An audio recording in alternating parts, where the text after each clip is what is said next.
Ethan's 10th mistress came to me, angrily forcing me to get a divorce. He doesn't love you at all. Why do you still keep him by your side? And my answer was the same as when I faced the previous 9 mistresses: I won't get a divorce. No one knew that Ethan had cancer and only had 1 year left to live.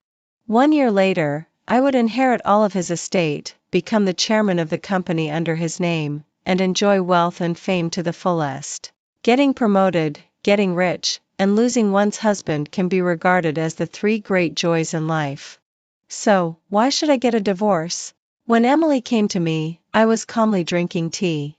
After all, it wasn't the first time that Ethan's women outside came to flaunt their superiority. Emily raised her head and said angrily, "Grace, divorce Ethan. He and I are the true love." I finally lifted my eyelids and looked at Emily, and my gaze finally fixed on her delicate and fair hands. I heard that Ethan's 10th mistress was a painter. To make her smile, Ethan even held an art exhibition for her in the most prosperous area of Shangjing, which made Emily, a girl in her early 20s, become famous overnight and a sought-after painter in Shangjing. Now that I saw her, she really lived up to her reputation. Those hands were slender and well-maintained. One could tell at a glance that she was an artist. Unlike my hands, with thick joints and calluses all over them, which were left from the hard times when I accompanied Ethan in the past. Seeing that I was lazily silent, Emily became impatient. "He doesn't love you at all. Why do you still keep him by your side?" When she said this, her eyes were still fixed on my limited edition brooch, and there was blatant desire in her eyes. Perhaps even Emily herself didn't realize that although she kept saying that she and Ethan were true love, as soon as she stepped into the villa gate, she was dazzled by the luxury inside. She was young after all and too impatient. Unlike me, in order to wait for my husband to die and inherit his huge estate, I could remain calm in the face of the demonstrations of mistresses one after another. Just like now, I took a sip of tea, waited until the fragrance of the tea spread in my mouth, and then slowly said, "I won't get a divorce." There were all kinds of opinions from the outside world about my refusal to get a divorce. Some said that I was deeply in love, while others said that I was extremely despicable. People in the circle all said, "Grace is so pitiful. Ethan doesn't love her anymore, but she still clings to him tightly." I didn't comment on it either way. Divorce? Why should I get a divorce? After all, my husband, Ethan, who was worth hundreds of millions, had cancer and only had 1 year left to live. And after his death, I would inherit his huge estate and become the person in charge of his listed company. Getting promoted, getting rich, and losing one's husband are the 3 great joys in life. So, why should I get a divorce? 1 year ago, I got Ethan's physical examination report, and the diagnosis result was stomach cancer. The doctor said that if the patient gave up alcohol, smoking, and lust, he might be able to live 2 more years. I nodded repeatedly, and then immediately told the manager of the nightclub that Ethan liked to go to the most to make sure that there were plenty of drinks, famous cigarettes, and beautiful women tonight, making sure that Ethan could hardly walk. When Ethan came home that night, he was staggering, and there were the scents of several women's perfumes on him. He didn't even bother to ask about the examination results. Seeing the satisfied look on his face, I couldn't help but think of the doctor's words, "The patient doesn't have much time left. Just try to make him happy. As for whether to tell him the truth or not, you relatives can decide for yourselves." I thought that Ethan should be very happy living such a life of indulging in pleasures. Well, it was better that he didn't know about the cancer. I was really such a considerate wife. Ethan thought so too. After all, I finally learned to understand that it was not easy for him to make money outside and learned to understand that it was normal for a man to be fickle as a man. Just like today, when he learned that Emily had come to make a scene, he was quite satisfied with my calm attitude. He said, "Grace, it's okay as long as you can understand. Don't make a fuss like before and make everyone embarrassed. The position of Mrs. Ethan will always be yours. After all, we started from scratch and now our interests are so intertwined that a divorce would hurt both sides badly. For a man outside, there always have to be a few women to relax." You just need to know that they won't affect your position. If it had been in the past, I would probably have looked at the man in front of me with sadness, wondering where the young man who once said that he would be devoted to me had gone. But now, looking at Ethan in front of me, who was surrounded by the smell of alcohol and cigarettes, I just felt that I saw a corpse with one foot already in the coffin and stacks of banknotes under the corpse. Who would argue with a dead person? And who would have a problem with money? So I just suppressed my disgust and straightened Ethan's collar that smelled of Emily's perfume. Well, I understand. I heard that Ethan was going to hold another art exhibition for Emily. He would invest more money, make it on a larger scale, and create a greater sensation. Someone tipped me off, boasted about the grandeur of the art exhibition to the sky, and instigated me to catch them in the act on the spot. It was no wonder that they had the mentality of watching the fun with ill intentions. After all, I had done such things quite a few times before. The first time Ethan had an affair, the other woman was a young and beautiful secretary. At that time, our company had just started to get on track and had a little spare money. I didn't dare to spend it randomly and was still wearing short-sleeved t-shirts that cost 79 yuan for 3 pieces on Taobao. However, the secretary was already able to go to work with different designer bags every day, and each bag was enough for me to buy tens of thousands of short-sleeved t-shirts. I rushed to the company, slapped Ethan first, and then beat the secretary, making everyone know about the bad deeds of the scumbag and the slut. Ethan calmed down for a while, but soon started having affairs again. The second time, it was an unknown 18th-tier actress. At that time, our company had already made a name for itself, but I still wouldn't let go of any opportunity and drank until I had a stomach hemorrhage at the dinner table in order to win a contract. While I was sent to the hospital, Ethan took my hard-earned money and poured resources into the actress one after another. Before I had fully recovered, I went to the film set to catch them in the act again, and chased the 2 naked people around with a stick. In the first few times, Ethan probably felt a little guilty towards me and always swore that he wouldn't go out and fool around again. But desire is the natural enemy of a man's oath, so the 4th, 5th, and 6th mistresses came one after another, which made me feel breathless. And since I made a fuss too often, naturally I consumed all of Ethan's patience. He began to accuse me of not being ladylike and being a shrew. He started to scold me for having a bad temper and being a lunatic. He began to say, "Is there any man who isn't fickle? I'm tired of you. Why can't I go out and find someone new?" However, it was him who held my hand in the past and said that I was the most beautiful. It was him who leaned in my arms when we were young and praised me as the gentlest person in the world. It was also him who had tears in his eyes at our wedding and said that he would be with me for a lifetime. And the reason why he didn't want a divorce was simply that a divorce would mean dividing half of his property with me. All I could see was calculation, and not a trace of love could be found. On the day I went to get the physical examination report, actually I had intended to bring up divorce with Ethan. At that time, not only had my actions worn out Ethan's love, but also Ethan's repeated affairs had worn out my love for him. I had even found a lawyer, drawn up the division of property, and was determined to get back every penny he had spent on his mistresses. But perhaps God took pity on me. Evil will be punished.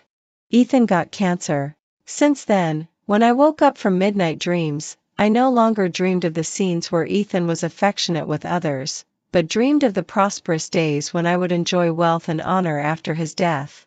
I took fewer and fewer antidepressant drugs, slept better and better, and became more and more cheerful. Ethan cured my illness with his own illness.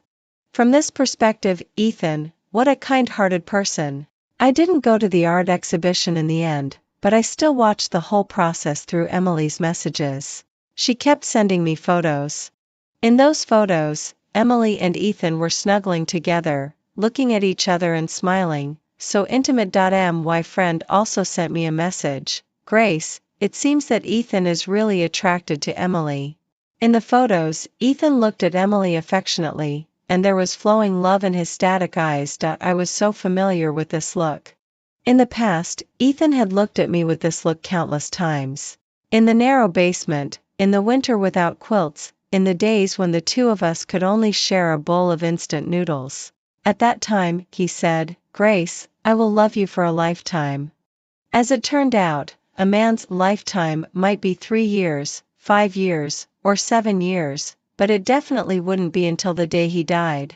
So, I just put down my phone and called the lawyer again to ask about the property. It's good that they're intimate. It's good that he's attracted to her.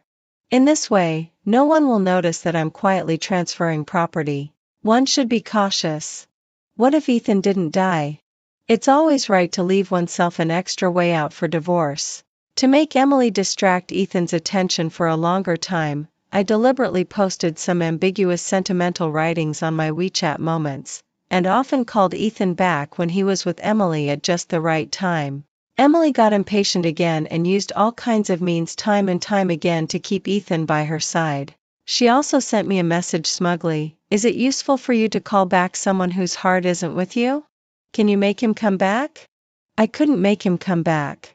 But I could transfer the money. Ethan was probably so indulged in beauty that he didn't notice at all that I was secretly transferring property. I had originally planned to be prepared in both ways until Ethan passed away. Until Emily got pregnant. She burst into the villa again, slapped the pregnancy test report in front of me, and said triumphantly, "Grace, I'm pregnant. This is the crystallization of my love with Ethan. Do you have that?" Emily looked me up and down, her eyes full of contempt. "You're old and faded, and you have no children. Ethan doesn't love you either. What do you have to compete with me?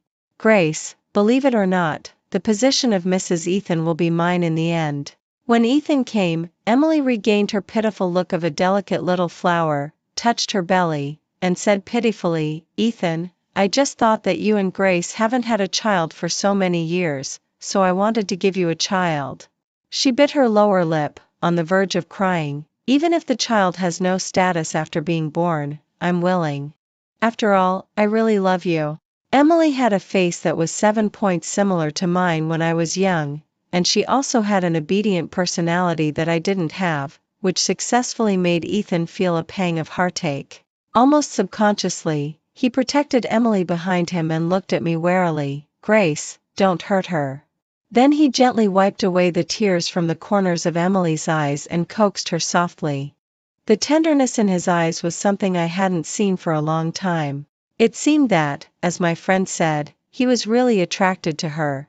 Well, then, he must care about this child very much too. Thinking of this, I couldn't help trembling all over. It wasn't because I was angry, but because I was trying hard to hold back my laughter. I really wanted to know what Ethan's reaction would be if he knew that the child wasn't his. The physical examination report showed that Ethan was already infertile. The long-term smoking and drinking had damaged his testicular function, and as he was getting older, it was impossible for him to have his own child anymore. So, the child in Emily's belly couldn't be his. Of course, I still considerately kept this news from him and watched him busy himself for this child with great pleasure. It wouldn't be good for a cancer patient to know such bad news. Regarding this child, Ethan explained, "Grace, we haven't had a child for so long since we've been together. But, as a man, I always need to have a child." I paused while putting on my makeup, turned to look at him, and the smile on my face gradually faded. "Ethan, don't you remember why we haven't had a child?" Ethan frowned, and deep tiredness spread across his forehead. "Grace, why do you always have to bring up past things so aggressively?" He recited his efforts over the years like he was enumerating treasures. "After that incident, you were in poor health and stayed at home all the time. It was me who supported the family. Cars, houses, food, clothing, and daily expenses. Which one did I treat you unfairly in?" The incident Ethan mentioned referred to the time when I caught him having an affair with the secretary for the first time, got angry, and had a miscarriage accidentally. I had left some hidden health problems in my body when I accompanied Ethan in the early days of our struggle. After the accidental miscarriage, it was very difficult for me to have a child again. Over the years, Ethan hadn't treated me unfairly, but he hadn't been harsh on himself either. Taking advantage of my poor health, he took sole control of power and kicked me out of the board of directors even though I had started from scratch with him. He squandered the achievements we had worked hard for together, booking a cruise for that star today and holding a private concert for that singer tomorrow. I didn't argue. He's dying anyway. What's the harm in giving in to him? As for the child's matter, after Ethan dies, I'll use his huge estate to take good care of my own health. At that time, with so much money in hand, will I still be afraid that I can't find the father of the child? I was just imagining the days when I would be surrounded by admirers when I saw Ethan still standing in front of me alive. I couldn't help frowning. I thought viciously, Ethan, why don't you just die already? Ethan seemed to start realizing that something was wrong with his body. He was spending more and more time in a daze, often feeling tired and finding it hard to handle the company's affairs. One morning at breakfast, Ethan rubbed his aching temples and asked me, Grace, do you think I should go for a physical examination? It scared me so much that I quickly coaxed him gently, saying that he had been overworked these days. Then I took out the physical examination report that I had forged in advance last time and showed it to him. Perhaps my overly gentle appearance moved him. Rarely, he took my hand and said emotionally, Grace, you were like this before. Whenever I felt a little uncomfortable, you would be terribly nervous. In the past, whenever Ethan had a minor injury or pain, I would be so worried that I would rush around. Sometimes I would insist on getting up in the middle of the night to take him to the hospital. I remember once when he had a fever. I, who had just got off the night shift, took care of him without sleeping. Watching him sweating profusely in pain, my tears kept falling. At that time, I really felt that if Ethan was uncomfortable, it would be like the end of the world for me. But now, I just watched him rubbing his head in pain quietly, without a trace of smile in my eyes. Ethan, I am indeed terribly nervous. But it's your life that I'm after. Ethan hadn't died yet, but his fourth mistress was dead. It was that 18th-tier actress with whom he had an affair for the second time. She committed suicide in the bathroom. Shortly after being with Ethan, he fell out of love with her and left her alone, unable to get over it. She recalled over and over again the details of how Ethan spent a lot of money on her, constantly comparing herself with his new lovers, which tore her heart to pieces. Finally, she decided to die. I heard that before she died, she called Ethan and said that as long as he came to see her, she would have the motivation to live.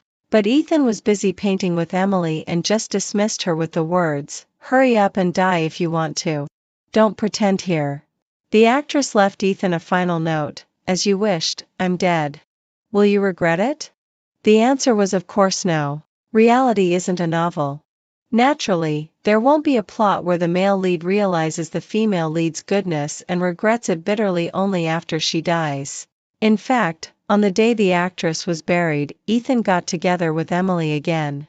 Those who aren't cherished when alive won't be cherished when dead either. Death can only punish oneself, not anyone else. I knew this well. So when I was in great pain because of Ethan's affairs, I never thought of killing myself. I could have jumped off a building and used the spiritual victory method to deceive myself that Ethan would lose his beloved forever. But then what? He would probably shed a few crocodile tears symbolically, and then take the huge fortune and continue his wanton life. Occasionally, he would visit my grave and shed a few fake tears, and people would even praise him, saying, "He's so affectionate. He still remembers his wife even though she's dead." So, I won't commit suicide. When I still had feelings for him, I made Ethan's affairs known to everyone. I wanted to embarrass him and make him the target of public criticism. Later, as my feelings faded, even if I wanted a divorce, I would hire the best lawyer and be prepared for a long battle, determined to make him pay a heavy price. If I'm not having an easy time, he won't either. Even if I've lost half of my life in this marriage, he won't be able to get away unscathed. On the day Ethan's illness flared up, he was having an affair with Emily in the office. That day, I thought of going to the office for a visit, but the receptionist firmly stopped me, hemming and hawing and not letting me in. I understood what was going on and was just about to leave when Emily ran out, with her clothes in disarray and covered in blood. She didn't even ask for help. She just screamed and rushed into the toilet, scrubbing the blood on her body vigorously while muttering in horror, "It's so scary. It's so disgusting." My eyelids twitched. I guessed that something had happened to Ethan, and it took me a lot of effort to suppress the corners of my upturned mouth. Sure enough, Ethan was spitting blood and lying on the ground in great pain. I watched his miserable state for 2 minutes before calling an ambulance for him. On the stretcher, Ethan was in a daze and kept grabbing my hand and calling Emily's name. "Emily, Emily, were you scared? Are you the one by my side?" It seemed that this time he was really in love. In the early days of our business, when Ethan came back from a social engagement and vomited all over the floor, it scared me half to death. When he became a bit more sober, the first thing he did was to come over and grab my hand and say softly, "Grace, are you the one by my side? Did I scare you just now?" I was familiar with how he looked when he was in love, so I naturally noticed his rare true feelings for Emily. Unfortunately, his true love was scared away by his illness. Up to now, she hasn't even sent him a single text message. After Ethan was hospitalized, he was in a coma for a long time. The doctor frowned and asked me, "Didn't I tell you to remind the patient to pay attention to his lifestyle? He could have lived for another half a year originally, but looking at his current condition, he has at most 3 months left." I pretended to wipe my tears and complained, I wanted to, but my husband was always out having a wild time. I couldn't stop him. The doctor looked at the photos of Ethan with various women on my phone and fell silent. Finally, he just said 4 words, "Please accept my condolences." You see, there are still many kind-hearted people in this world. Taking advantage of Ethan's coma, I used the excuse of stabilizing the stock price to re-enter the board of directors. I also spread the news that Ethan had cancer on a small scale. Of course, only his mistresses outside could see it. So, they all scattered like birds and beasts. Those who used to claim that they were true love for Ethan, now if you send them a WeChat message, there will be a red exclamation mark in the chat box. Emily was no exception. She disappeared for as long as Ethan was in a coma. However, I can also understand their decisions. After all, Ethan had always been fickle when it came to his mistresses. When he liked them, he attracted them with money. When he got tired of them, he dismissed them with money too. Women were just playthings for his amusement. Even Emily, who he seemed to like so much, but he could still flirt with the new receptionist girl on the side while being affectionate with Emily. Those who are unwilling to give their true feelings usually won't get true feelings in return. However, understanding is one thing, but I had no intention of letting them off. I hired a lawyer and asked him to recover the money that Ethan had spent on his mistresses outside. When Emily scurried away with her head in her hands and was driven out of the private small apartment that Ethan had bought for her, she finally exploded, "Grace, do you have to be so ruthless? I've been with Ethan for so long. Even if I haven't made great contributions, I've at least put in a lot of effort. This house is what I deserve. It's my hard-earned reward. Do you have to take even this little bit away from me?" I smiled. Of course, I had to. Every penny that Ethan spent on her contained my painstaking efforts. It was the first startup fund that I saved by staying up late and writing code in the middle of the night. It was also every bit of investment that I managed to pull in by running around and drinking with clients until I vomited. So, why shouldn't I take it back? When some of Ethan's friends who were familiar with him in the circle learned about my actions, they came to persuade me. The little girl has been with Ethan for so long. She's quite pitiful. Now that Ethan is sick in bed and doesn't have much time left, just for the sake of your past relationship, be nicer to the little girl. Thinking about it carefully, it was indeed the case. After all, some busybodies posted the video of Emily being driven out of the apartment online, and the talented painter suddenly became a shameless mistress. I heard that Emily's life wasn't easy now. She was a bit pitiful. I just mumbled and then immediately blocked these so-called friends. Pitiful? It's none of my business. Ethan woke up. The first thing he said when he woke up was, "Where's Emily?" Since things had come to this point, I didn't bother to pretend and just rolled my eyes. "She's gone." I showed him the empty chat box and then found the video where she said, "Even if I haven't made great contributions, I've at least put in a lot of effort," and played it for him. In the video, the gentle and charming Emily became ferocious, sitting on the ground and shouting curses at Ethan. "Don't go out and fool around when you have cancer. You're useless. I've been with you for so long, and I can't even get a house." Ethan's health was poor now, and after watching the video, he turned pale and his breathing became rapid. He started to look through the contacts of his former mistresses. 3/4 of the chat boxes had red exclamation marks in them.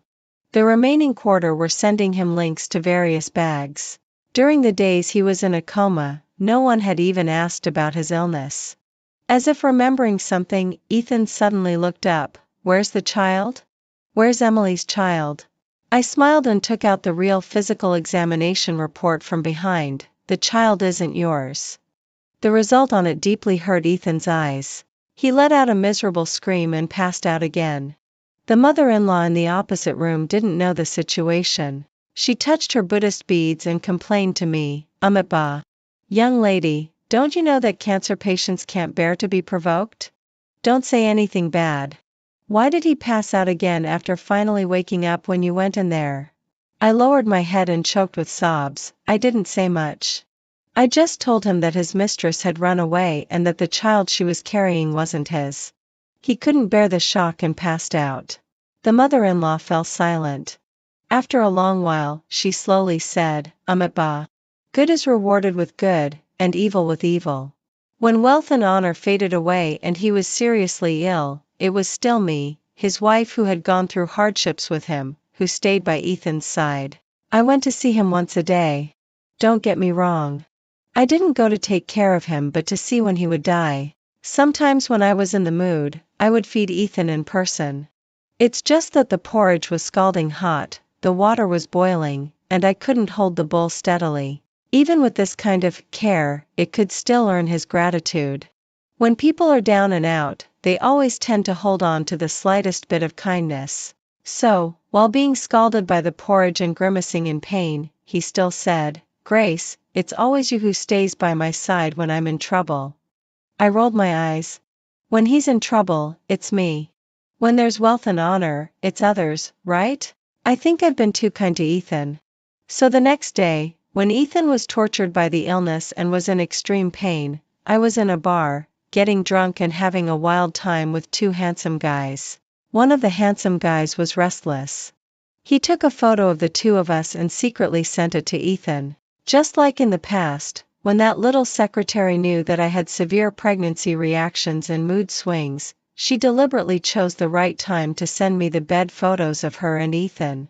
I couldn't control myself and started hitting and scolding Ethan. I cried and said that I was suffering at home while he was having an affair outside. Probably because I had made Ethan, the big boss, lose face in front of the employees and embarrassed him. So he slapped me. With that slap, my lower back hit the cabinet, and blood flowed out between my legs. At that time, what did Ethan say? He said, "Is there any man in my position who doesn't go out and have some fun?" He said, "Grace, you're pregnant. I'm a man, and I have physical needs that I need to solve with others." Now the tables have turned, and it was Ethan's turn to cry.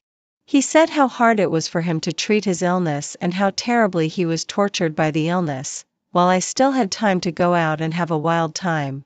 I threw all the words he had said to me back at him.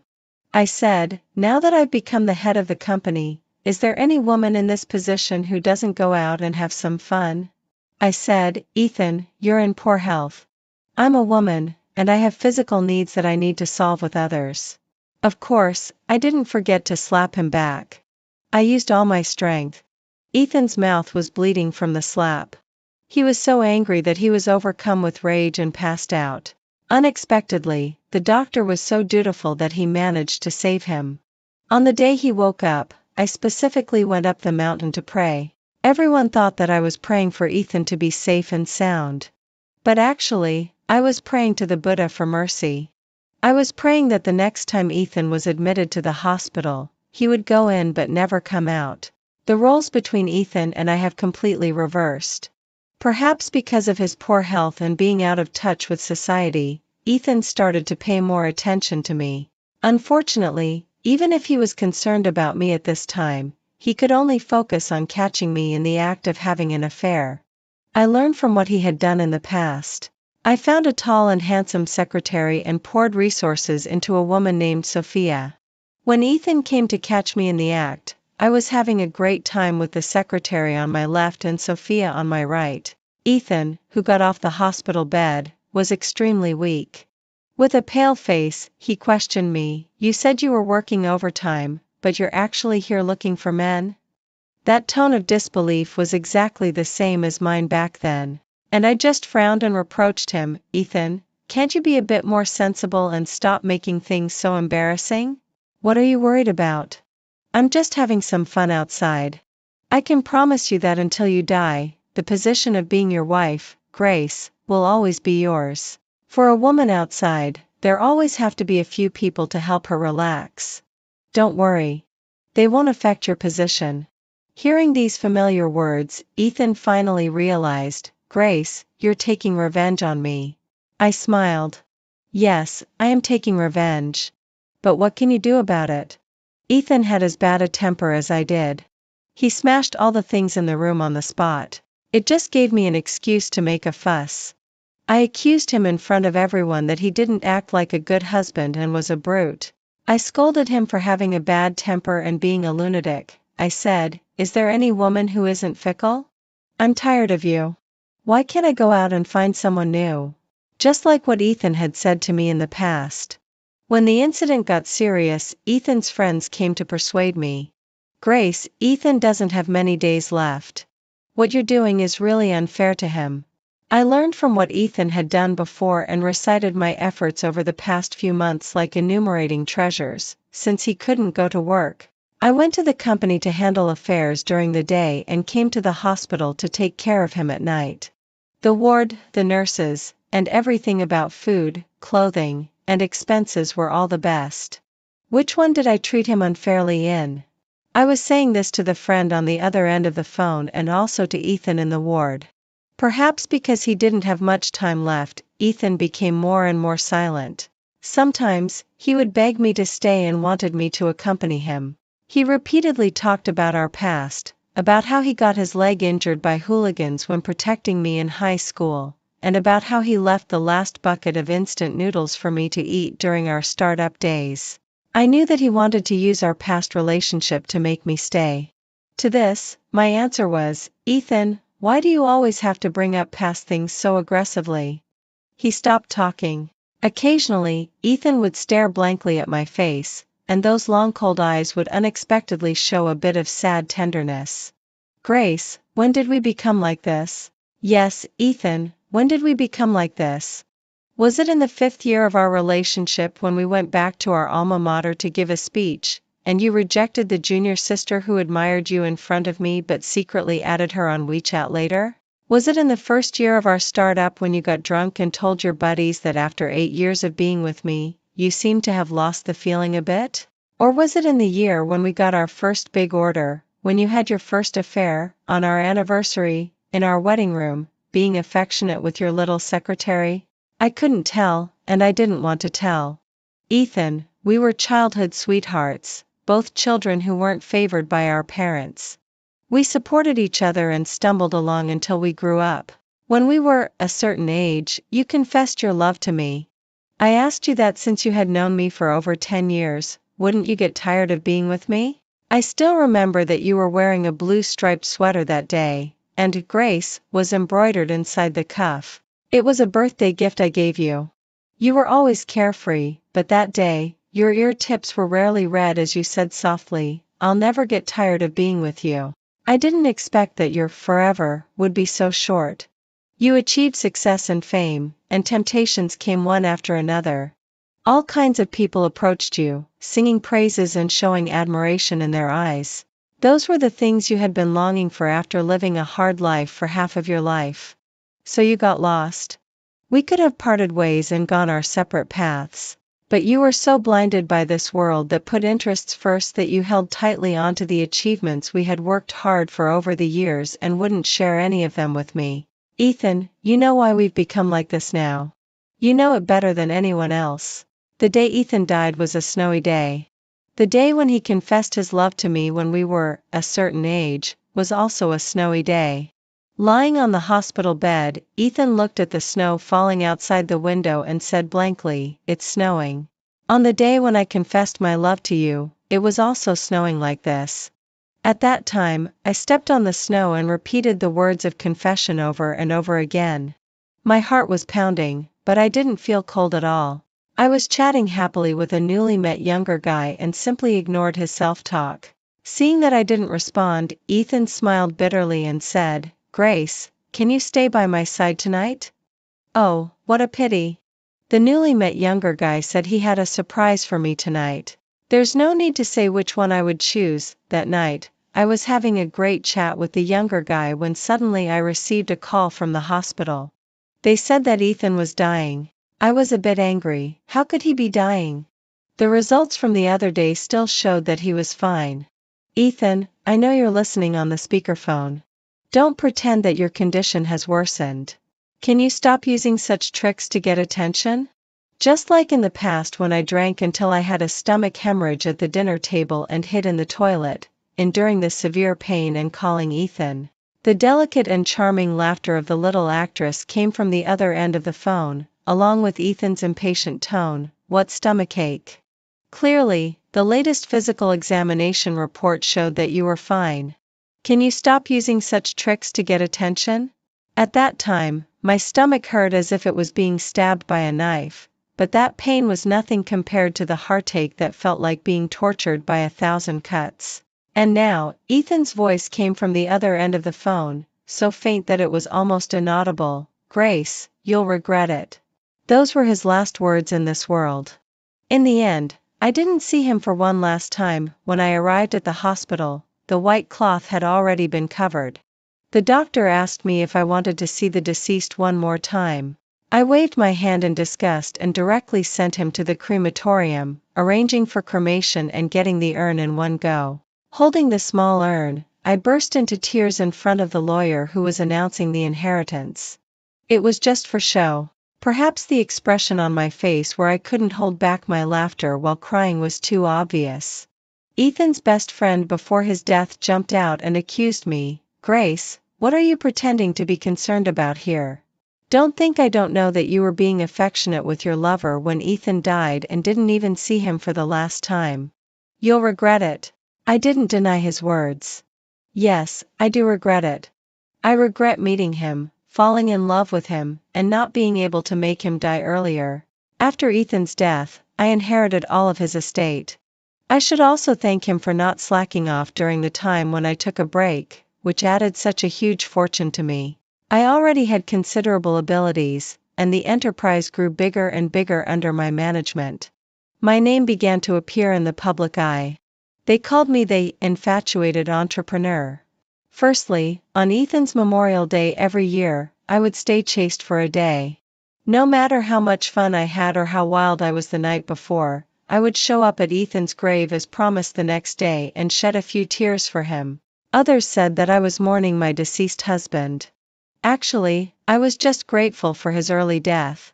Moreover, creating an affectionate and positive image could bring more positive benefits to my enterprise. Secondly, every man I dated had more or less something in common with Ethan. Some had a similar face shape, some had similar eyes, and some had similar lips. People said that I couldn't forget my deceased husband. Actually, I just liked men with this kind of appearance.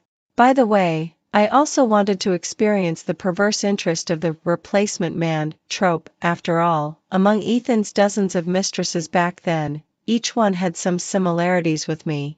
The phenomenon of finding similarities with the beloved one has always been popular among men, and there must be a reason for it. They always use one similar face after another to mourn their youth, trying to make their selves that are already 30, 40, or even 50 years old regain the vitality of being 18 years old. They don't love any specific face. What they love is the heartbeat in their chests that belongs solely to their youth, is uncontrollable, reaches deep into their souls, and is full of hormones. So, men are always teenagers at heart until they die. Then why can't I always be a young girl at heart until I die? Therefore, through those similar faces, I want to retrieve the excitement and purity of my 18-year-old self from them. Sometimes when I'm in the mood, I would even take the initiative to recall my past with Ethan. I would talk about how he once stood in front of me to block the whip swung by my father, how he would bring me food even when he was hungry himself, and how he tutored me until he didn't have time to do his own homework. Finally, I would look at the young man in front of me and say, "You're so much like him back then." The young man's ears turned red. Skillfully, he filled my glass with wine and said softly, "I know brother was very important to you. But if sister you don't mind, I'm willing to continue to accompany you in place of brother." These words that seemed so humble were exactly like what Emily said back then, and they made me extremely happy. I finally understood why Ethan was so insistent on lingering among women who had some similarities with me when I was young. They not only had faces that could arouse the hormones of youth but also had the obedience of the inferior towards the superior. I picked up the wine on the table, raised a toast to the sky, and laughed heartily. "Ethan, it's so good that you're dead.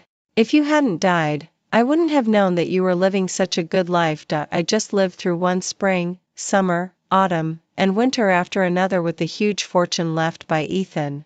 I didn't get married again.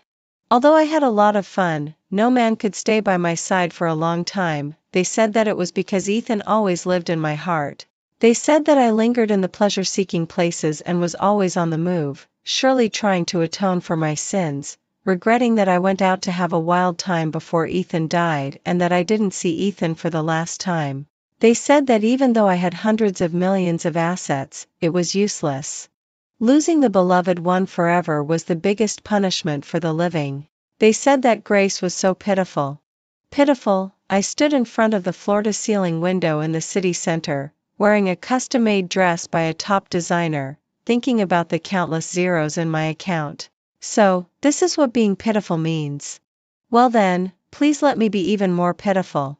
In the 5th year after divorce, I reunited with my ex-husband Oscar in the hospital. We, who once agreed to be dinks, were now each holding a child by the hand. He stared at the little girl who looked exactly like me, his eyes instantly turning red, and asked in a trembling voice, "Your daughter?" I exchanged polite greetings with him. "Well, what a coincidence. Are you bringing your son to see a doctor?" "No," a trace of bitterness flashed in his eyes, "I'm here for a paternity test." I never thought that I would reunite with Oscar so soon after returning to North City. In the hospital, with people coming and going, I was just coming out of the dentistry department holding Aria's hand when Oscar's tall figure suddenly appeared in front of me. And he was also holding a beautiful little boy by the hand. I thought he must be the child that Lila was pregnant with. Except for being a little surprised, after 5 years, I had already let go of the past. There were no waves in my heart when we met again. Since I didn't want to have too much interaction with their father and son, I planned to pretend to be a stranger and just pass by. "Ruby, long time no see." But Oscar quickly grabbed my wrist and blocked my way. He stared at the little girl who looked exactly like me, his eyes instantly turning red, and asked in a trembling voice, "Your daughter?" I pulled out my wrist and exchanged polite greetings with him. "Well, what a coincidence. Are you bringing your son to see a doctor?" "No," a trace of bitterness flashed in his eyes, "I'm here for a paternity test." I just said, "Oh," and actually didn't care what he came to the hospital for. I turned around and walked towards the hospital gate holding Aria's hand. Oscar let go of James's hand and strode forward to grab my wrist tightly again. "Ruby, when did you get married? Who is the father of your child? Why did you leave without saying goodbye 5 years ago? I looked for you for a long time." He asked a series of questions. Looking at me, his eyes were extremely anxious, as if he wanted to hear exact answers from me. I forcefully pulled back my hand and looked at him calmly, saying faintly, "Sorry, lawyer Oscar, I don't think I have the obligation to answer your questions, and I'm in a hurry." After saying that, I pulled Aria again and was about to leave, not wanting to be pestered by him anymore. "Wait, don't go. I still have something to say." This time, Oscar quickly grabbed Aria's little hand. His eyes turned red for a moment, and it seemed that there was some indescribable emotion hidden in them. Aria looked up with a puzzled face, and then showed two cute dimples, saying in a sweet, crisp, and loud voice, "Uncle, welcome to my family's noodle shop to eat noodles." I lowered my head and gently touched Aria's furry little head, signaling her not to speak. At this moment, the little boy forgotten by Oscar also trotted over. He hugged my leg tightly, looking at me pitifully and said, "Auntie, will you be my mother? Then Dad won't abandon me." I looked at the two people who were pestering me in front of me. Suddenly, I felt a little headache and frowned slightly, not knowing what kind of play they were acting. "Sorry, kid. Auntie has a family and a child and can't be your mother." I pulled a gentle arc at the corner of my mouth and refused firmly while raising my hand to touch his little head. Suddenly, the little boy in front of me burst into tears. Lying on the ground, he cried his heart out, "Mom doesn't love me, Dad doesn't want me. I'm a little grass that no one loves." Oscar frowned tightly and kicked him, saying in a fierce tone, "James, get up. Don't make trouble here." James cried even louder, "You all don't want me. I hate you." After shouting, he immediately got up and quickly ran towards the hospital gate. Oscar just watched James leave quietly and had no intention of chasing him. But his burning eyes were always fixed on me and Aria. I was a little impatient being stared at by him and turned my face away, saying gently, "There are many people and cars outside. Why don't you hurry up and chase your son?" A trace of pain flashed in Oscar's eyes, and he said with a bitter smile, "He's not my biological son, and I divorced Lila too. Maybe this is a punishment for me breaking my promise back then. 5 years ago, I had a 5-year marriage with the gold medal lawyer Oscar. Everyone envied me for getting the handsome, wealthy, cold and noble, and emotionally stable lawyer Oscar. Only I knew that there was a first love he had loved deeply for many years in his heart, and I loved so humbly and embarrassedly in this relationship. In the year I graduated from university at the age of 21, my parents died in a car accident on the spot, leaving a noodle shop worth millions in the city center. The uncle's family who helped manage the store took the opportunity to seize the noodle shop and occupied our small foreign-style building. I couldn't argue with them and was mercilessly kicked out. The heavy rain on the street raged wildly, beating the confused and helpless me so hard that I couldn't open my eyes. When I was about to fall with heavy steps, a big hand supported me. Then, a black umbrella and a tall figure blocked most of the wind and rain in front of my eyes. At that time, Oscar, like a hero coming from the sky on a colorful cloud, somehow made me feel at ease and my heart beat faster. Soon after, I learned that he was the famous gold medal lawyer Oscar in North City. Oscar helped me regain my property domineeringly and drove away the greedy uncle's family. He also helped me send the wretched boss who harassed me continuously at work to prison. One thing after another, getting along with him day by day, made my feelings for him change from liking and admiring to strong love. On the night of my birthday, I summoned up the courage to confess my love to him under the influence of alcohol. "Sorry, I won't love you." His tone was cold. As soon as he opened his mouth, he drowned my full of love in the water, and I couldn't breathe. For a moment, I couldn't help but have tears in my eyes and lowered my head to leave sadly. "But I can marry you on the condition that we must be dinks after marriage. If you are willing, we will get the marriage certificate tomorrow." His deep and powerful words rang out from behind, making me instantly smile uglier than crying. At that moment when joy clouded my mind, I turned around and threw myself into his arms, nodding my head foolishly all the time and saying, "I do." That was me at that time. Facing the first outstanding and dazzling man I had ever met in my life, I plunged headlong into it without a second thought. I fantasized that life was so long. There would eventually be a day when Oscar would fall in love with me over time. As for the child, when I really got pregnant, he would change his mind in the end. With such naive thoughts, I underestimated a man's cruelty after all. When I got pregnant accidentally for the first time, Oscar said with a solemn and cold face, "You know, I don't like children. This child must be aborted." Don't play these little tricks to get pregnant again in the future. No matter how much I cried my eyes red and begged him bitterly not to be so cruel, he still sent me to the operating table with his own hands and then bowed his head and gently kissed my forehead, saying, "Be good, don't make a fuss. After the operation, I'll prepare a gift for you." On the day I was discharged from the hospital, he brought the gift as promised. It was a pink diamond star necklace that I had been longing for a long time. Similarly, he also brought a beautiful woman. That was his new colleague and also his first love, his ex-girlfriend, Lila. On her fair and slender neck, she was wearing the exact same necklace as mine. The beautifully packaged box in my hand instantly fell to the ground like a scalding brazier. Later, I learned their story from others. The two of them had been high school classmates and had loved each other passionately. Oscar even gave up his first choice of university and went to the same university as her just to be in the same city with her. But in the end, because Lila was too vain and wanted to have all the flawed parts of her face adjusted, which was opposed by Oscar, after a big quarrel, they broke up in a fit of pique. Lila even directly went abroad with another rich man.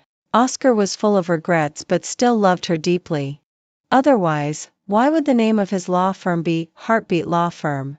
In the days that followed, Oscar and Lila rekindled their old flame and often appeared in public together without any scruples.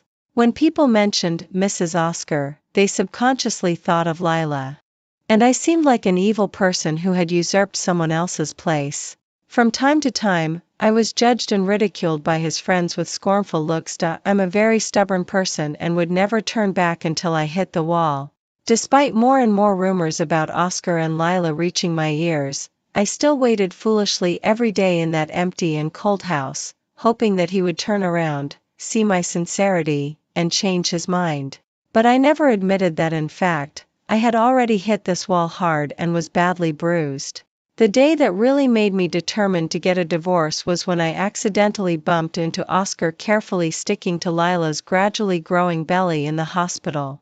His eyes were filled with smiles. "Son, I'm your dad. Can you hear me? Don't be naughty and don't kick your mom randomly in her belly." Bang! At that moment, I heard the sound of my heart breaking completely. I was truly heartbroken. So it turned out that Oscar didn't dislike children. He just had never loved me and didn't like the children born by me. I was tired, really tired. "Ruby, look." In the hospital, seeing that I hadn't spoken for a long time, Oscar hurriedly took out an appraisal report from his pocket and showed it in front of my eyes. I had very good eyesight and saw the appraisal result on the appraisal report at a glance. The result clearly showed that there was no blood relationship between Oscar and James. I was a bit shocked. I didn't expect that James wasn't Oscar's biological son. I was even more surprised that he had already mentioned divorce to Lila. Then I thought that all of this had nothing to do with me anymore. Behind the dark clouds is the sunshine. That dark period of time had already passed with the passage of time. There was still a faint smile on my lips, and I said calmly, "Oh, really? That's quite a pity." Perhaps my reaction was too calm. Oscar, who had originally wanted to continue to explain something, suddenly stopped talking completely and choked back all the words in his throat. Oscar was choked with words.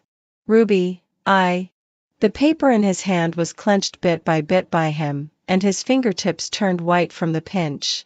Oscar still wanted to reach out to pull me, but I completely put on a cold face and my tone couldn't help but become a bit colder. "We really have to go. We don't have so much time to chat with you about the old days, and there's no need for that either. Besides, whether that child is your biological son or not, he has called you dad for 5 years after all. It's not good if something unexpected happens to him. You'd better go and see him quickly. Furthermore, I hope that the next time we meet, we can be strangers. Farewell, leave each other alone, and be well." As soon as the words fell, Oscar's face visibly turned pale. I burned all my childishness and naivety with my persistence. Now, reason and sobriety are slowly growing in that wilderness. This time, I held Aria's hand and walked straight past him expressionlessly, feeling relaxed. On the day when my noodle restaurant in the North City reopened, it began to snow gently, neither too heavy nor too light. Arya, wearing a little red padded jacket, stood at the door of the store, hugging her little black cat named Ball, and excitedly shouted to me inside the house, "Mom, there are so many marshmallows falling from the sky. Come and have a look." The little girl had been in the South since she was born. It was her first time to see snow, so she seemed a bit excited. I was just about to tell her not to play with the snow to avoid getting a cold when I looked up and saw a tall man in a black windbreaker squatting on the ground and hugging Arya tightly, refusing to let go. Arya's little face turned red from holding her breath, and her big eyes looked at me watery. "Mom, help me. I can hardly breathe." My face changed drastically. In a hurry, I picked up a bench and quickly rushed towards the man's head and hit him hard. "Don't hurt my daughter. Let her go."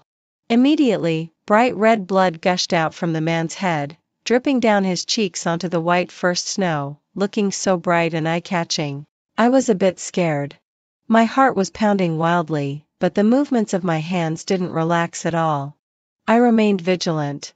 My daughter broke free from the man's embrace and ran behind me, muttering in a low voice, "Mom, he's not a bad guy. He's the uncle we met in the hospital that day." I slowly met Oscar's deep and bright eyes. I was a bit shocked.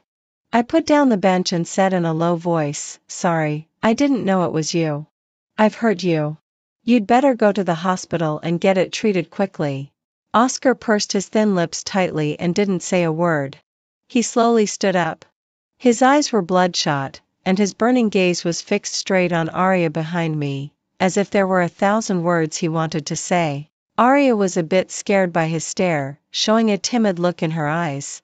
She hugged the little black cat named Ball and quickly ran upstairs.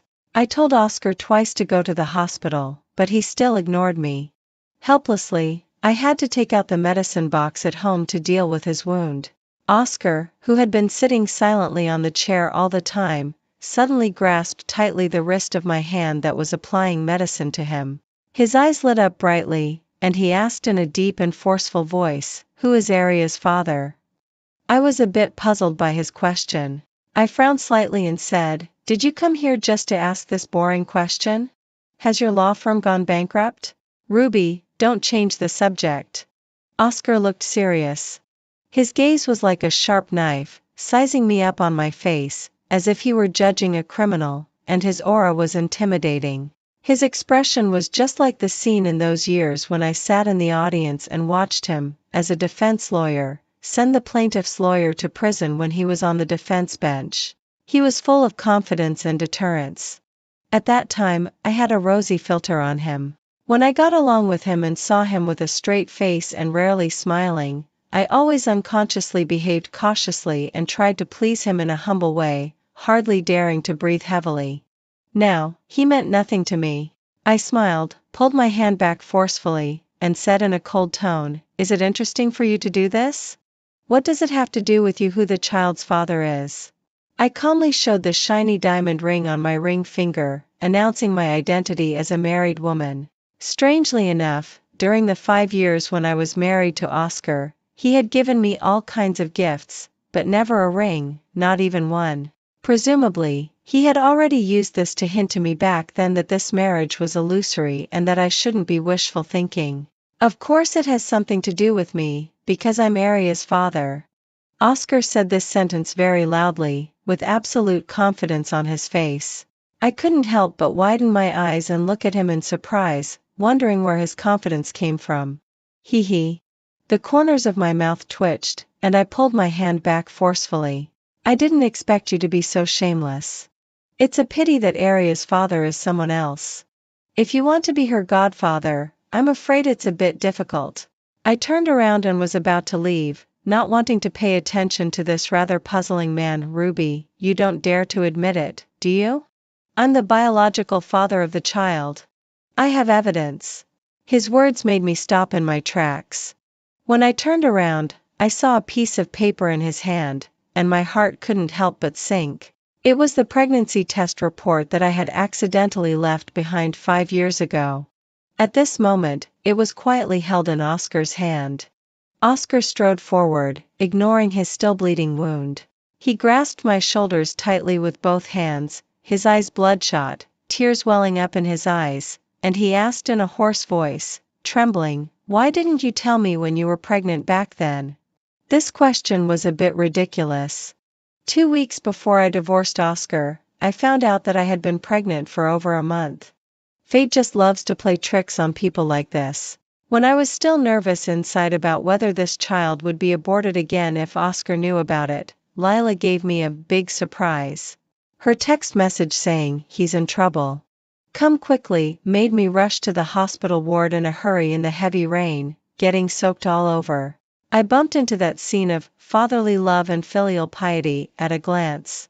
Oscar simply and frankly announced to me that Lila was 4 months pregnant. He still loved her deeply and hoped for my understanding and blessings. I didn't cry or make a fuss. I silently went home, but couldn't help smashing all the things in the house. Oscar quietly watched all this like a bystander who had nothing to do with it. He smoked a dull cigarette and the words he spat out were about divorcing me. He said that he wanted to give Lila and the child a complete family as soon as possible. As long as I agreed to the divorce, I could get a generous compensation. This compensation was enough for me to live a comfortable and carefree life without working for the rest of my life. I accepted it without hesitation. When I got the divorce certificate, Oscar stood at the door of the Civil Affairs Bureau with his arm around Lila's soft waist. He looked down at me from a superior position and said to me in that sanctimonious tone, "During these 5 years, except for a child, I've given you everything. I've been fair to you. From now on, find a good man to marry again, have a child of your own, and live a good life." Oh, Oscar, the naughty boy in my belly is kicking me. You should teach him a good lesson later. The woman beside him suddenly covered her belly with a pained expression on her face, complaining coquettishly. He quickly bent down and coaxed in a low voice, "You naughty boy, don't torture your mom." Amid their banter, I left calmly and went straight to the city hospital. The abortion operation had already been reserved and it was done quickly. After aborting the child alone, I didn't have the slightest attachment either and quickly left this city that had broken my body and heart. Hearing that the child had been aborted by me in time after the divorce 5 years ago, Oscar's face turned as pale as paper and he shook his head repeatedly, saying in disbelief, "This is impossible. You're lying to me, aren't you? I don't believe it unless you can show me the evidence." They who studied law and became lawyers always paid the most attention to evidence. "I'm not lying to you." I told him the name of the hospital where I had the abortion, as well as the doctor's name and contact information. "If you don't believe me, you can go and check the records. Didn't you always want to have a child with me? How could you bear to abort it? You must be lying to me." At this moment, Oscar was like a deflated balloon. The hands that had been grasping my shoulders drooped powerlessly. His red eyes were full of grief, his voice was hoarse, and he staggered back a few steps. I stepped forward, snatched the pregnancy test report away, tore it into pieces and threw it into the trash can, and my voice calmly and powerfully struck his soul. "You already have someone to give birth to a child for you. Why should I keep that child?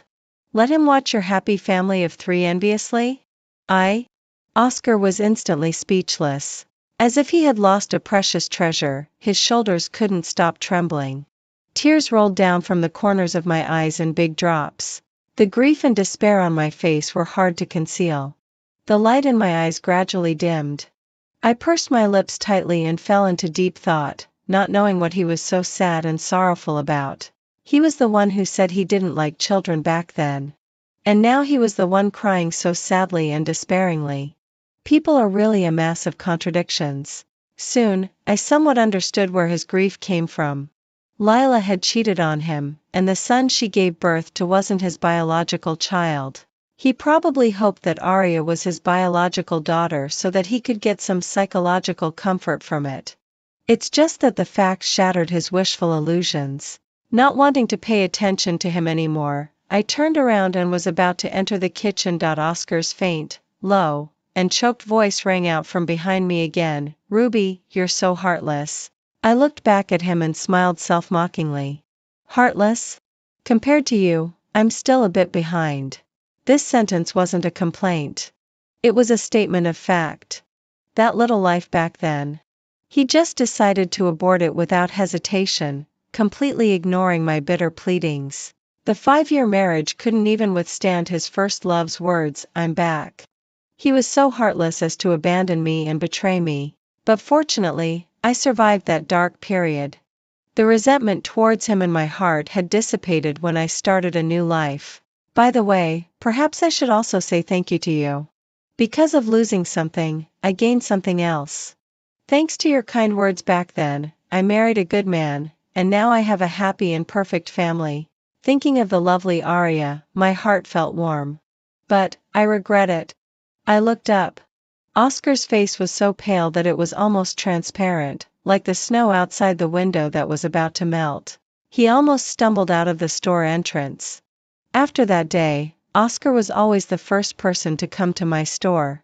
After ordering a steaming bowl of delicious noodles, he would take out his laptop that he carried with him and start working. He would sit there for the whole morning. In such a busy little store with people coming and going, lawyer Oscar, who had always liked quietness, surprisingly didn't show a bit of impatience. Only when I came out to serve the guests, his affectionate gaze would fall on me from time to time and wouldn't move away for a long time. Since Oscar indeed didn't disturb my work, I couldn't say much either. Later, I found out.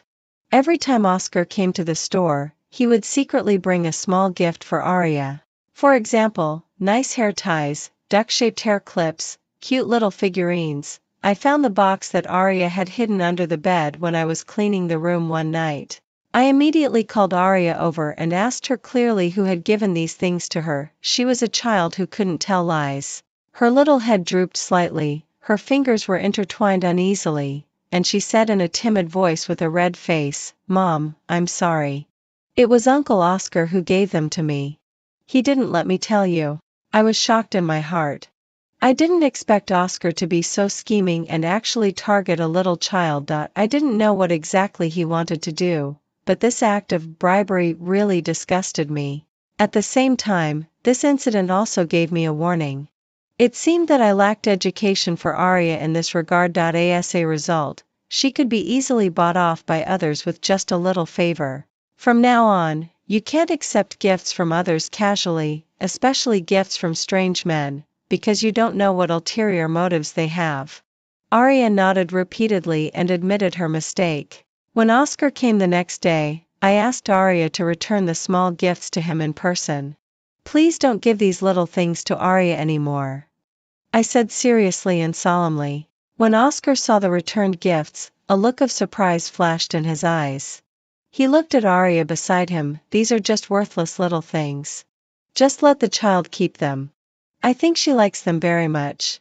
No need. Please take them back. Besides, please don't come to the store anymore.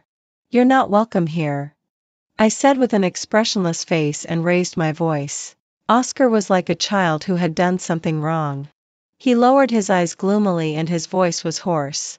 "I just want to be closer to you and know more about what happened to you in these years. There's no need for that.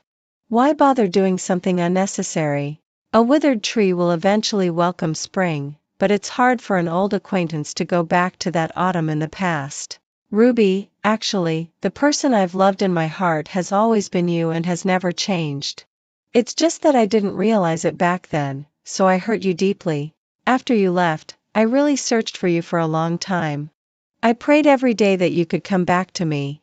The moment I saw you and Arya again that day, I felt that God had given me another chance. Ruby, I won't destroy your current happiness. I just want to be closer to you and take good care of you and your daughter. Please don't be so cruel to me, okay?" Oscar's eyes were bloodshot. As if he had found an outlet to vent, he suddenly grasped my wrist and pulled me into his arms, hugging me tightly. He poured out his deep love and regret all at once. If Ruby from 5 years ago had heard these words, she might have been overjoyed and on cloud 9. You know, the lofty, cold, and noble lawyer Oscar had never said any sweet words to his wife. Even most of the time, he was very sparing with words and seldom smiled. Now, I just felt like being forced to eat the spoiled leftover food from the night before, which made me feel sick. I completely put on a cold face and pushed him away forcefully. Get out. Don't make me loathe you. Oscar's face suddenly became extremely pale. He looked lost and seemed on the verge of crying. The snow outside started to fall again, and it was falling heavier and heavier. The wind was howling and sweeping through the streets. The vast expanse of snow quickly covered the ground. Oscar's steps were staggering, and his figure gradually disappeared into the distance, leaving only a long trail of footprints. I found a newly bought coat for Arya and put it on her. She raised her round little face, her eyes bright, and asked full of confusion, "Mom, why was Uncle Oscar crying?" I bent down and touched her little face, smiling as I said, "Arya, you should remember that, never be soft-hearted and forgive the person who has hurt you." Arya nodded as if she understood, but not quite. The snow stopped. The early winter sun shone warmly on people's faces. I came out of the supermarket with Arya. At a glance, I saw a very familiar little boy pushing and shoving a woman with long red hair hard. "Go away. I don't want you. You don't deserve to be my mother. It's all your fault that Dad doesn't want me. I hate you." It was James, Oscar's son, and Lila. I hadn't seen them for 5 years. Lila looked much fatter compared to her slim figure 5 years ago. The features on her face seemed to be the result of excessive cosmetic treatments. Her skin had become loose, making her look old and tired. I stared at her for a long time before I recognized her. There was a feeling that things had changed while people remained the same. After all, Lila was so glamorous back then, so favored that she was fearless and unrestrained. She had sent me a lot of intimate photos of her and Oscar on dates in various places. Like a superior educator, she sneered and looked down on me, saying, "The one who isn't loved is the mistress." Miss Ruby, don't you even understand this truth? Aren't you ashamed of always clinging to the position of Mrs. Oscar? I'll make you lose completely. She was proud to show off that she was pregnant with Oscar's child. But it also made me completely wake up from my muddled state. In the end, she did contribute to that. And at this moment, her son James, whom she had given birth to after 10 months of pregnancy, was looking at her with disgust on his face. He pushed his head hard against her belly, forcing her to step back. After pushing her to the ground, James immediately turned around and ran away. When he saw me, his eyes lit up. Like a hunter spotting his prey, he quickly ran towards me. "Mother Ruby, I'm so glad to see you again." There was an excited smile on James's face, which was in sharp contrast to his cold expression just now. I subconsciously didn't like this child.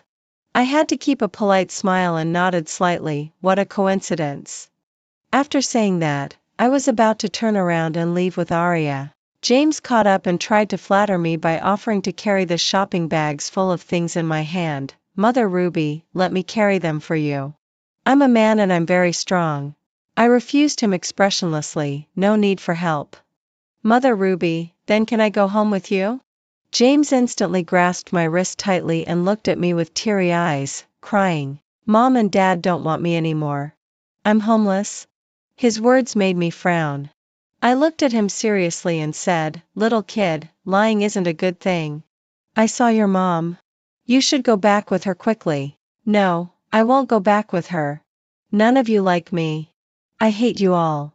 You took my dad away. You're all bad people." Hearing this, James suddenly changed his face.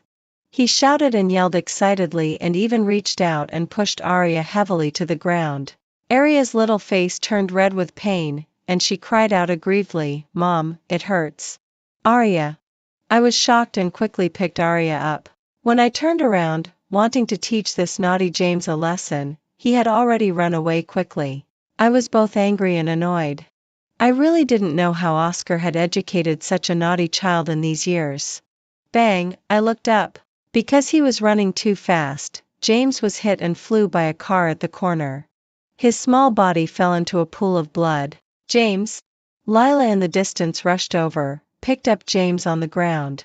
Her face was full of horror, confusion, and helplessness. She was crying heartbreakingly, "Who can save my son?" Everything happened so fast that I was stunned. Then I quickly came to my senses and took out my mobile phone to call the emergency number. 3 days later, an unexpected visitor came to my small store. Lila was still wearing that eye-catching red coat, looking haggard. Her dull gray eyes looked at me ambiguously, with a half-smile on her face. "Ruby, I came here specially to thank you. After calling the police that day, I left with the frightened Aria. Now I learned from Lila's words. James was almost on the verge of death. After the rescue, his life was barely saved, but his legs were broken. I'm afraid he would be disabled for life." Oscar never showed up. As for the biological father of the child, it was the boy she had gone abroad with. Now he was a famous playboy in the circle. Lila had a long relationship with him. Finally, she couldn't bear his cold violence and chose to return to Oscar's side. After coming back, her ex-boyfriend kept pestering her, and she also couldn't forget him in her heart and accepted his apology. As for James, Oscar seldom took care of him, and naturally, he had been spoiled by Lila since childhood. He was willful and headstrong. Whenever things didn't go his way, he would throw tantrums. Talking about these past events, Lila couldn't help covering her face with her hands and crying. Big tears dropped from between her fingers. The poor always have something hateful about them. I couldn't help sighing about this, but I didn't give her any sympathy or ridicule. I handed her a tissue to wipe her tears. "Ruby, why did you come back?" Lila's eyes were red. Her gaze was fixed on me with a hint of resentment, and she asked in a hoarse voice, "Why can't I come back?" I smiled and asked back, "Do you know that after you left, Oscar searched for you like crazy?" I originally thought that he suddenly realized that he had fallen in love with you and that's why he neglected me. Later, I found out. It turned out that you secretly gave birth to his child and gave him hope. Ruby, you're really good at playing tricks. Lila changed her face in an instant from crying. Her gaze was as sharp as if poisoned. My current misfortune was almost all caused by you. Why did you come back to take away everything from me? She put such a big blame on me. Hearing this, no matter how good-tempered I was, my face darkened. I stood up and sneered, "Miss Lila, I really regret letting you in today and having to listen to your nonsense. Please leave here immediately." After Lila left, I thought this matter had come to an end. Until I received an urgent call from the shop assistant while I was on a business trip in another city. The little girl who worked in the store said tremblingly on the phone, "Ruby, come back quickly. Something's happened." A female customer sneaked into the kitchen and was about to pour a pot of boiling hot broth on Aria. "Fortunately, your ex-husband blocked it for her in time." Hearing these words, I was so frightened that my face turned completely pale. I rushed to the hospital in a hurry. When I arrived at the ward, I immediately hugged the frightened and helpless Aria tightly in my arms. On my way back, I called Aria's father and explained the situation to him. He was also applying for leave and would come back as soon as possible. Aria's father was someone I met by chance during a trip to Sichuan and Tibet after I left the North City. He was responsible, sunny, handsome, and humorous.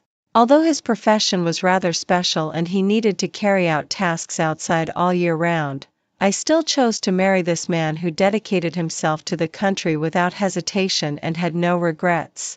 And now, Aria is everything in my life. Thinking that she could get hurt because of me, I couldn't help crying, and big tears rolled down my cheeks. "Ruby, don't cry. I'm here. I won't let Aria get hurt." The man's weak and low voice rang in my ears. I looked up and saw Oscar lying weakly on the hospital bed, his face as pale as paper.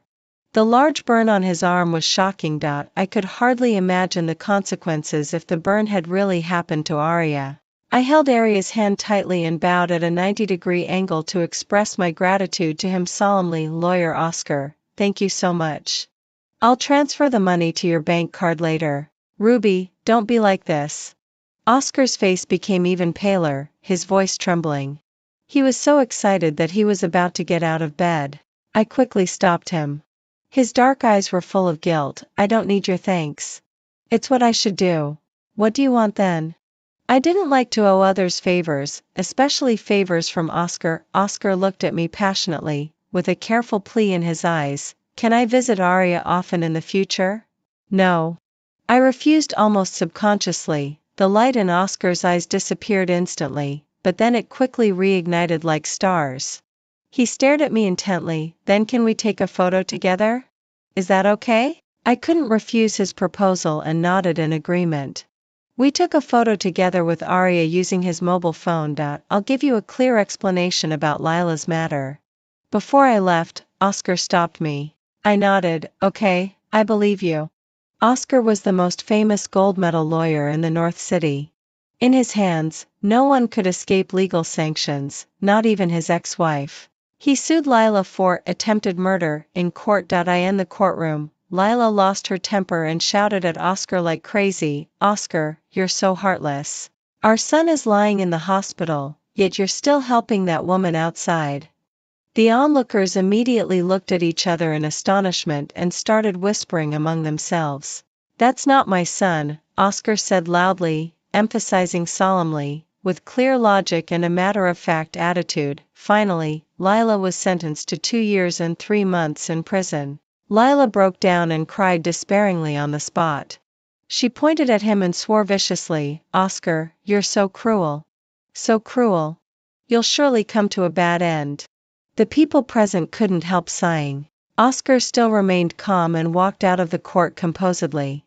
He took the judgment paper and drove to Ruby's small noodle restaurant. At the door, there was a wooden sign that said, "The store is closed today." Inside the house, there came the familiar and pleasant laughter of a woman, then came the steady and powerful sound of footsteps. Someone was walking towards the door. Oscar almost subconsciously hid back in his car. "My dear princesses, let's go out." A tall and burly man appeared in Oscar's sight. He held Ruby and Arya firmly in his left and right arms respectively and spun them around in circles. On Ruby's face, there was a happy smile. She looked gentle and charming. This scene deeply hurt Oscar's eyes. He leaned on the car window, like a thief peeping at others' happiness, and couldn't help clenching his fists. His bloodshot eyes were full of jealousy and regret, but he could only watch them leave from a distance. The dull pain in his heart turned into a sharp knife that kept churning, making it hard for him to breathe. Once upon a time, he had also had such happiness. At that time, Ruby looked very much like Lila before she had plastic surgery.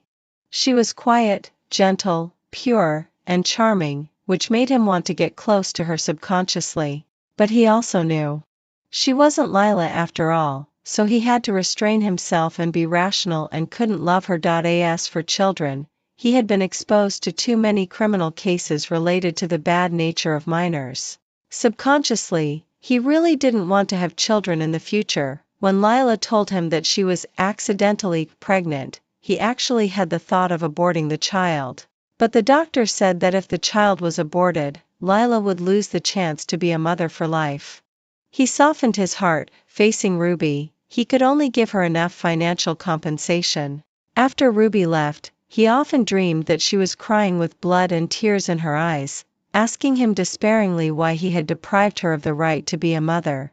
He woke up from a nightmare at midnight and couldn't fall asleep for a long time. Later, he realized that he had already fallen in love with Ruby unconsciously and deeply.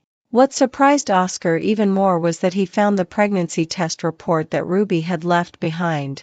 It turned out that there had been another child between him and her. Longing grew crazily like vines. Suddenly, he wanted so badly to see her and the child he had never met again. The reunion after 5 years ignited all his hopes, but soon, reality dealt him a heavy blow. The child back then had been aborted by her heartlessly. Arya wasn't his biological daughter. Most importantly, she had remarried and was living a happy life. He couldn't bear to destroy everything she had now. Losing someone means losing them forever, probably that's how it is.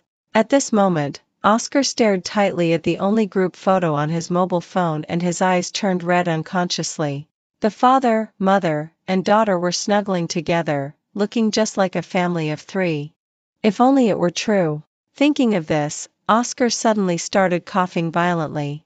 When he opened his palm, a pool of blood was shocking. Outside the car window, the falling snow was getting heavier and heavier, blocking the way ahead. "Mom, I saw Uncle Oscar." As soon as we went out, Arya took my hand and leaned over to whisper. Really? I looked up and saw the figure fleeing in a hurry. My husband beside me looked at us in confusion and asked, "Who is that?" I smiled, hugged his neck tightly, and said calmly, "Someone irrelevant." After that day, I never saw Oscar again. I guessed that maybe he had already let it go. I didn't know that that day was actually the last time I saw him. The next time I heard news about him was when I received a call from the police station. "Hello. Are you Mr. Oscar's wife? He was murdered." I was shocked and rushed to the police station immediately. Oscar died from homicide.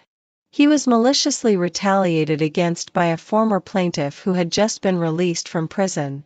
That person had been staking out continuously and finally stabbed him 11 times in the underground garage when he was unprepared. Each stab was fatal. Oscar bled all over the ground. Currently, the suspect has also been captured. The police officer said, "We found that you were his top contact on his mobile phone, and until he died, he was still tightly protecting something in his arms and wouldn't let go. This thing is related to you." "What is it?" "A photo."